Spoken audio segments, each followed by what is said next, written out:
এই যে এটা আমরা হচ্ছে বেরিয়েছিলাম দশমীর দিন দশমীর দিন রাতের বেলা, রাত মানে ওই বললে ভুল হবে, 1:30 দিকে আমি আমার পাড়ার একটা বান্ধবী আর তার ফ্যামিলি মিলে তো অ্যাকচুয়ালি মুভি দেখতে গেছিলাম। মুভির পরে একটু ডিনার ডেট করলাম।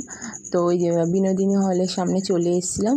তো এসে অনেকটা টাইম ছিল বলে একটু ভিডিও করছিলাম। এই যে এটা মৌ, ওই হ্যালো করছে মৌ, আর আমি ওই যে কাকিমা মাঝখানে, যে কাকিমা এই যে আমি ভালো করে এখানে বোঝা যাচ্ছে আমি, এই যে কাকিমা 1 মিনিটের মধ্যেই আসছে, কয়েক সেকেন্ডের মধ্যে কাকিমা আসছে। এই যে হ্যাঁ, এটা হচ্ছে মৌয়ের মা, মানে কাকিমা আমাদের। আর মৌয়ের উঠবি যে অরণ্যতা, সেও ছিল। একটু ফটো তুলে তারপর আমরা হলের মধ্যে ঢুকলাম।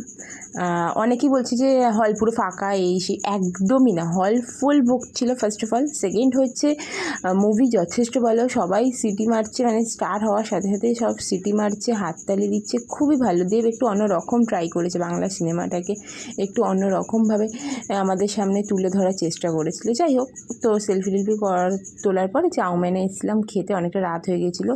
চাউমিনে খাওয়ার কোয়ালিটি যথেষ্ট ভালো। আমি ভেবেছিলাম পুজোর পর খাওয়ার কোয়ালিটি কেমন হবে, বাট ভালো ছিল। যাই হোক, এই এত অবধি আজকের ব্লগ।